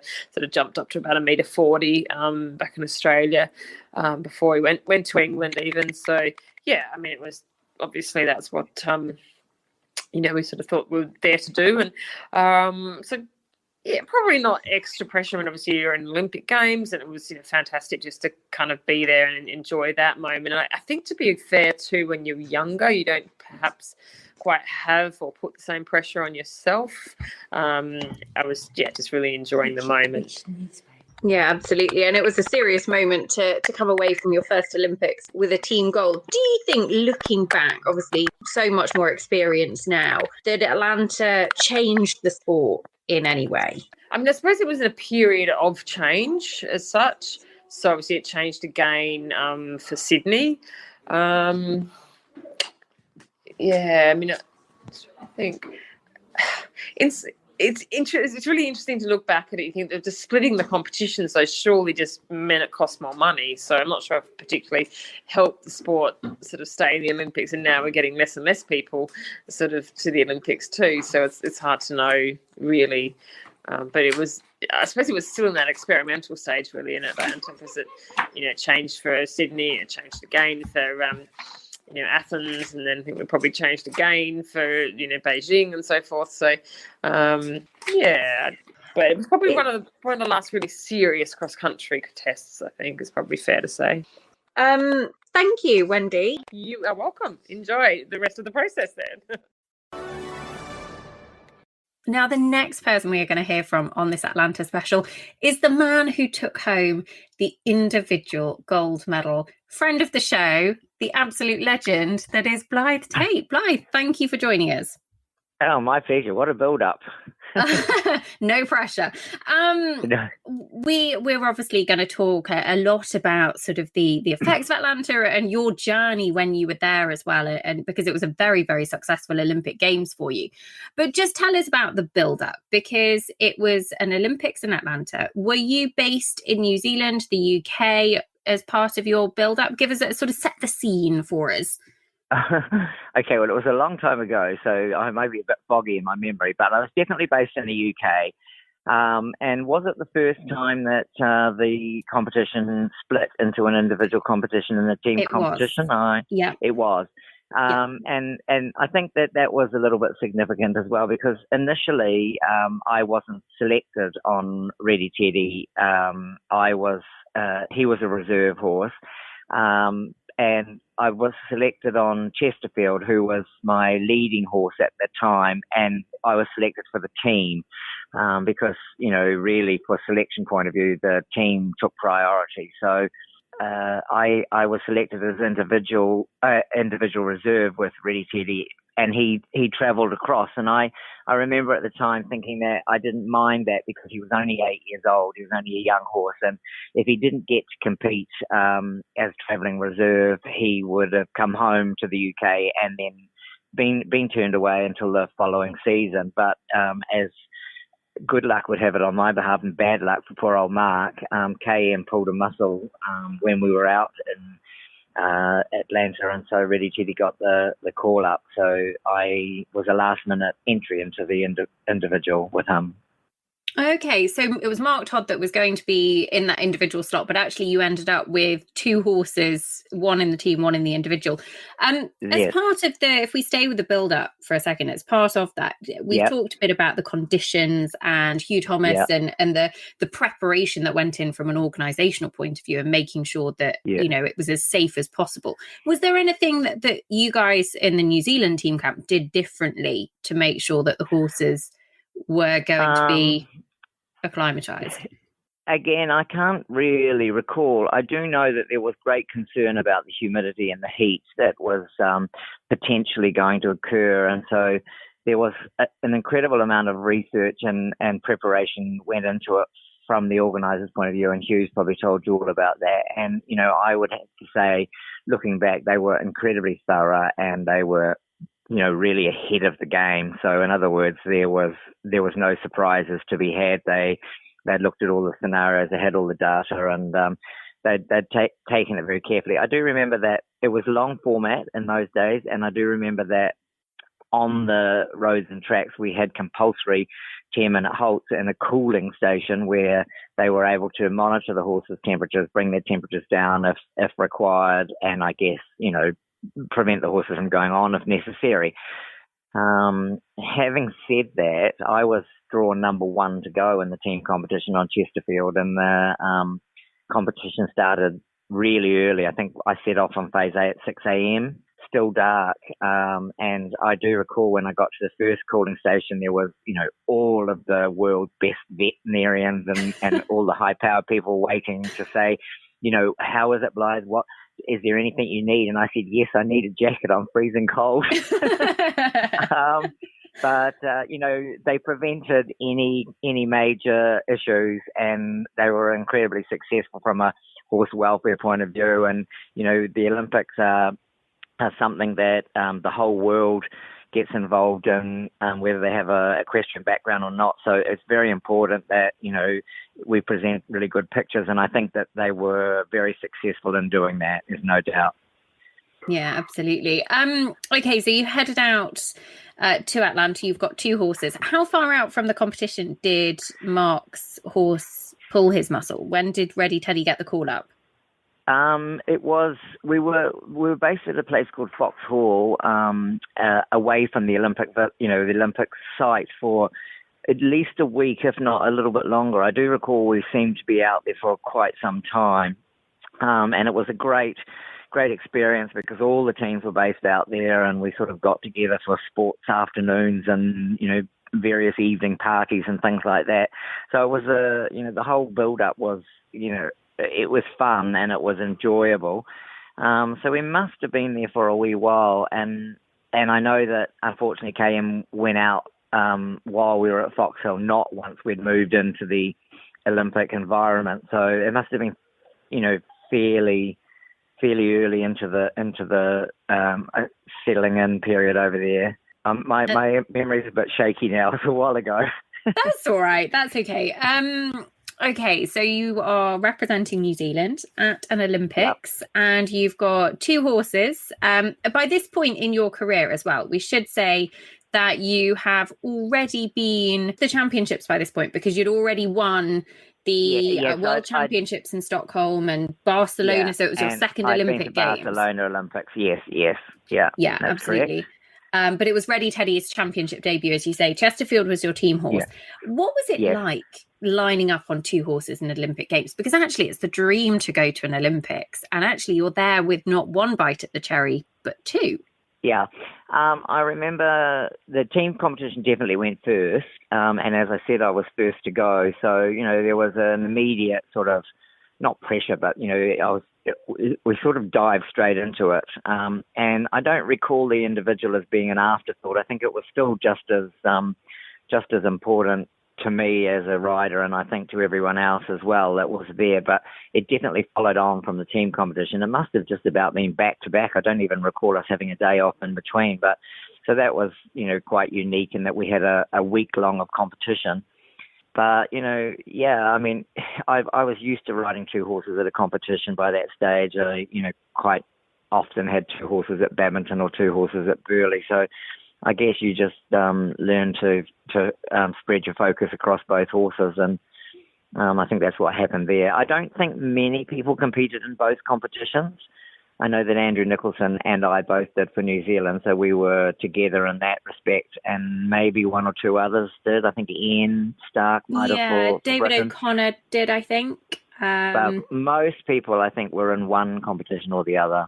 When I started on Chesterfield in the team competition, it was so early in the morning that there was still an awful lot of dew on the grass, and it was incredibly slippery. We had studs in, but I remember that it was like being on a skating rink, and I was really disappointed in myself when I came through the finish race because I had to button off a little bit to stay on my feet, basically. And I had, a number of times. It was not a huge number. I ended up, I think, having the 3rd fastest time of the day or something like that.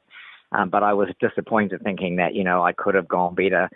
But it turned out that it was slick for most of the competitors, and the time sort of came a bit slower. And then at the end of the competition, I remember that he would have finished 3rd as an individual in the team competition. I was thinking, oh, God, what a shame I missed out on the opportunity of getting an individual medal. So, I guess for the poor people that were only riding for the team, there would have always been that in the back of their mind that, it was the team effort that they were after. And I'm sure that a good performance rewarded with a team medal. But, to have the opportunity to go again in the individual, I think was something quite quite special. And so I guess maybe that elevated me, and with the, the motivation from the team competition, maybe that helped a bit. So you did the team competition, and that ran the dressage, the cross country, and the show jumping, the medal ceremony, and then the individual competition started. As far as I can remember, yes. Okay. And maybe the trot up was on the same day as the show jumping or something. I don't recall, but it seemed to go back to back in my memory. Yeah. Okay, so you went straight in. So you took they team. definitely weren't interlinked. They were definitely run separately. Yeah. Separately. Okay, so you took the team bronze from a New Zealand perspective. Took the team bronze. We actually we will speak to Wendy Schaeffer, who was part of that Australian team who won a team gold on this show. But then going into the individual competition, did you have any expectation? Because obviously Ready Teddy, only an 8-year-old, his first Olympics. You've obviously already competed. You sort of found your way around the course. Yes, it was different, but you'd got a feel for the footing and that it was perhaps going to be a bit slippy and a tough track. What were your thoughts with him at the start of that competition? Did you have an expectation? No, I didn't have expectations of winning. That would be too extreme. I did have an incredible opinion of the horse. I mean, he certainly was an exciting prospect for the future. Whether he was going to be really right then, he was always a little bit volatile in an atmosphere. So I knew that he probably wasn't going to be leading the dressage, but he was a phenomenal jumper, and he was also very careful, along with being pretty brave. So I had the utmost confidence in him, and I just, when I walked the course, etc., I didn't think at any moment that he was going to be overawed. But I guess his naivety was part of the fact that I knew that he was going to give his best. So, there wasn't a lot of people in the individual. Was there maybe 35 competitors? I can't really remember. There wasn't 100, I know that. So, I felt that if he was solid in all three phases, he would finish with a solid performance and a solid score. And, he did perform probably as well as I could have expected in the dressage. So he was, wasn't out of contention at that stage, and then he just went well from there on in. So he was I didn't really think I was going to win. You didn't think you were going to win, but you had high hopes for him as a horse and as a young horse. I think I was in the lead after cross country though. And, so you were equal 15th after dressage. Okay. And then you went, let me just find it here because I've got it. So you equal 15th after the dressage. Actually, Mary King William were out in front by a considerable margin. They were on a 31.6, which in today's money would be seriously low. Then you went out on the cross country and put in the fastest round of the day. There were only actually two combinations, yourself and Sally Clark, Squirrel Hill, also from New Zealand, who came in with single figure time penalties. But he absolutely climbed up the leaderboard to lead going into the show jumping. What were your thoughts going into that final show jumping? Because actually you're jumping for an Olympic gold medal, and he didn't have a fence in hand because Sally and Squirrel Hill had gone in clear. I think by this point there'd only been 3 clear rounds. So it was obviously a tough show jumping track. I do remember being in the warm-up and knowing that Sally had gone clear, but I think mentally I was prepared for that because Sally's horse was a great show jumper. And, she'd had a good track record at that particular point in time. So, but again, as I said, I probably, and whether it was naivety, but I had the utmost confidence in him. I do believe that of any of my horses, if I went into the show jumping ring expecting a clear round, it was on him. You could count on on one hand, the number of fences he had done in his whole career, to be honest. And so, I just knew that I was going to have to jump clear, really. And, you don't very often get the chance to go for that opportunity, with fences in hand. So it's part of the whole, Olympics and championship thing is to be able to cope with the pressure. And, I think that really I was ready for it. So I just rode him like I would normally ride him, and he jumped clear. He absolutely delivered. And actually, he went on then 2 years later to take the world title in Rome as well. He became such a stalwart of your string. In terms of the New Zealand team, were they able to stay out there and help support you guys in the individual competition? Yes, I think so. I recall that everyone was there. It didn't sort of feel incredibly different to be an individual to being in the team. It was just, the New Zealand effort. All the personnel were the same, and, the chef and vet and farrier and trainers and I think the fellow riders were still there, probably wearing their medals around their necks. Probably just walking around with a bronze medal on. What is your lasting memory of Atlanta? We've mentioned obviously the build up and the I guess the concerns and the detail that had gone into the conditions. It was a massively successful games for you personally. Yeah, my first experience was Barcelona, and that was very sort of razzmatazz and very sort of Spanish and quite sort of artistic. I think that the American one was typically American. The Atlanta one, where there was a lot of umpire and but it was really well presented and. The facilities were fantastic. The main arena and the stabling and the cross country, it was all just really impressive.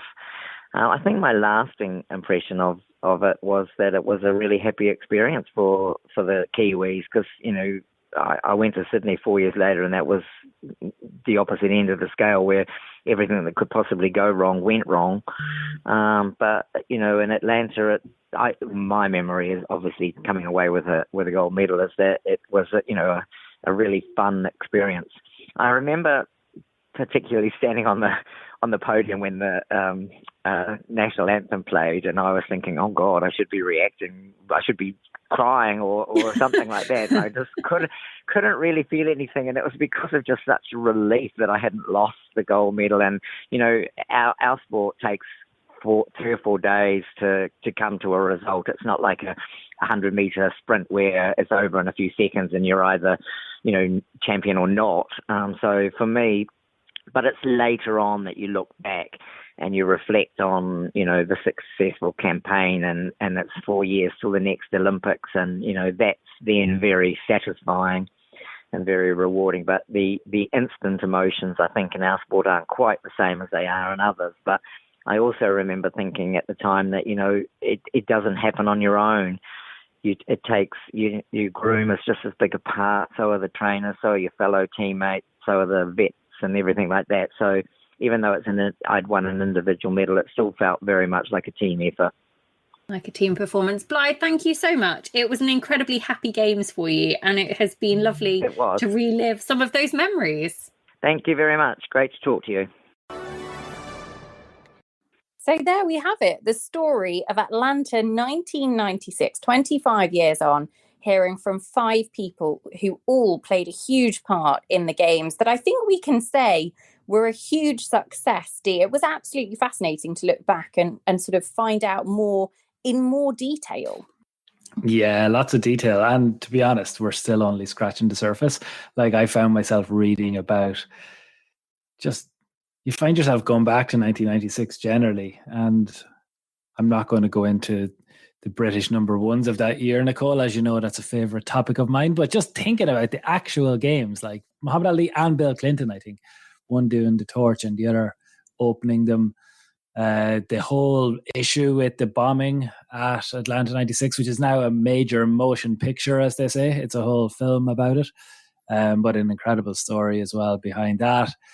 There's so much in it, like even just 2 minutes on the Wikipedia page about Atlanta 1996, and you find yourself going down rabbit hole after rabbit hole after rabbit hole. We've only been able to touch on some of the detail that that our 4 or 5 guests have been able to get for us, and what a treat that's been. So yeah, absolutely delighted with the little bit that we've been able to do. But to be honest, you could do about 5 or 6 more shows on Atlanta, and I think we'd still only be halfway there. Yeah, absolutely. And actually, Catherine, we were looking through the guests and looking through the people that were there and involved, and we could have found a dozen people that we would have loved to have heard their story of Atlanta. Definitely. And what I'm thinking is it reminds me how incredible an Olympics Games is. It's different to other championships. It's different to other competitions. It's something so much bigger, and it stirs up, emotion to people, memories.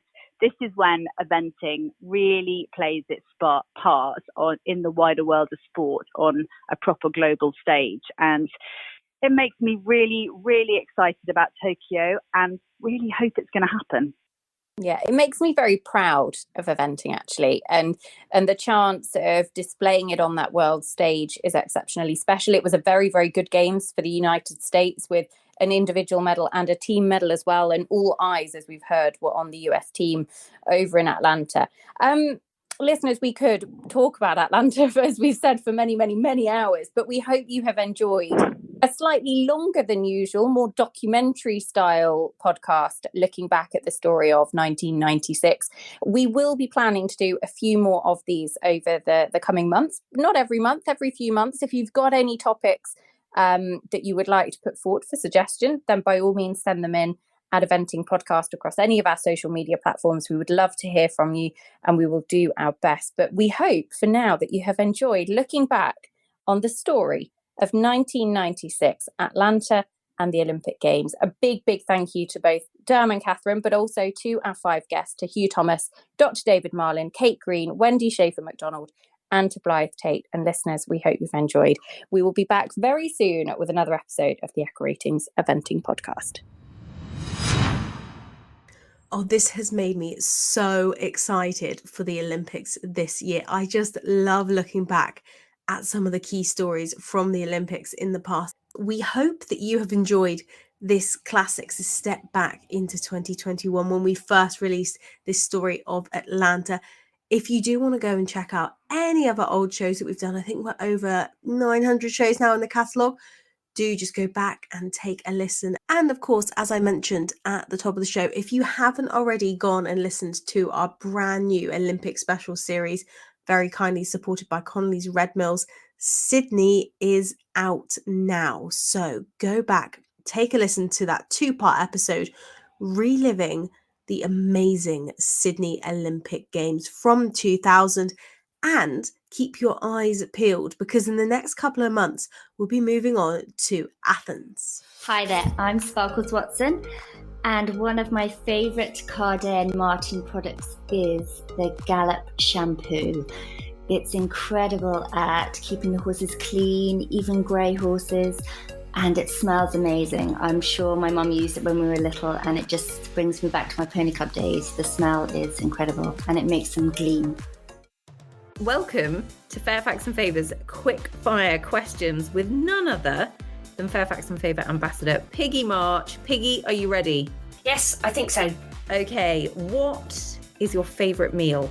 Anything really. I love food, pig by name, pig by nature, but a lovely great big roast dinner is pretty high up on there.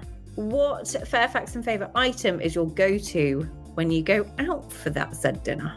There's too many really good things, but I think I would never be without a Fairfax and Favour belt, because there's so many different cool varieties there. What is your party trick? I can take one of my teeth out.